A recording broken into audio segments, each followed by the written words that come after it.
Kenapa orang Jawa itu banyak yang jadi dukun? Orang yang mempelajari spiritualitas Jawa kerap sekali distigma belajar perdukunan. Ini dibarengi dengan makin maraknya dukun-dukun yang kini muncul ke permukaan dan nantang perang sana-sini. Dan mirisnya, tak sedikit di antara mereka yang memakai baju Jawa atau setidaknya kejawen, yakni ajaran Jawa yang dicampur Islam. Memangnya ajaran Jawa identik dengan sihirkah? Kita bahas yang kejawen dulu yuk. Di kejawen, ajarannya umumnya terbagi menjadi dua, yakni aliran Kautaman dan aliran Kawibawan.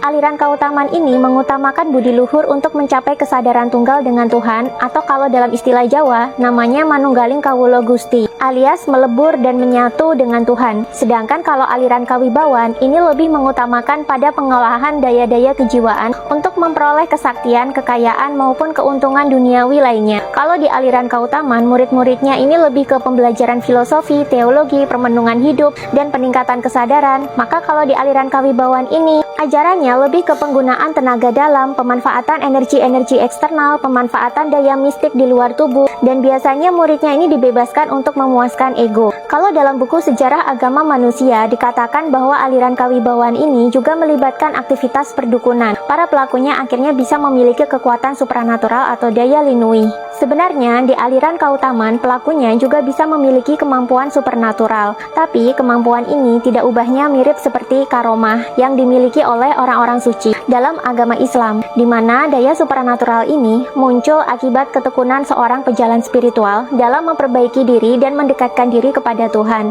Dan sumber kekuatan ini berasal dari diri sejati atau berasal dari dalam diri yang telah sadar. Sedangkan dalam aliran Kawibawan, kemampuan supernatural ini bisa didapatkan dari eksternal, entah diberi oleh gurunya ataupun berkolaborasi dengan entitas gaib lain. Sayangnya sekarang yang muncul di permukaan itu lebih banyak adalah orang yang berasal dari aliran Kawibawan ini, sehingga mayoritas yang muncul adalah dukun-dukun yang suka nantang perang sana-sini, egosentris, dibayar untuk menyakiti orang lain, bahkan menipu untuk mendapatkan uang. Kebangkitan Nusantara sendiri kerap disalahpahami sebagai kebangkitan kesaktian oleh para dukun ini. Karena itu mereka jadi pede untuk tampil terang-terangan di publik dan suka menggetok bahwa spiritualitas itu adalah perdukunan. Padahal spiritual dan perdukunan adalah dua hal yang berbeda. Justru orang-orang seperti inilah yang semakin merusak ajaran spiritual atau ajaran kejawen itu sendiri. Oh ya, buat yang nanya kenapa aku tahu begitu banyak ilmu beginian, salah satunya karena aku membaca buku Sejarah Agama Manusia ini. Di sini dijelaskan tentang sejarah dan perbandingan banyak kepercayaan, baik secara ritual, sejarah maupun filosofinya. Karena setelah baca buku ini, akhirnya aku paham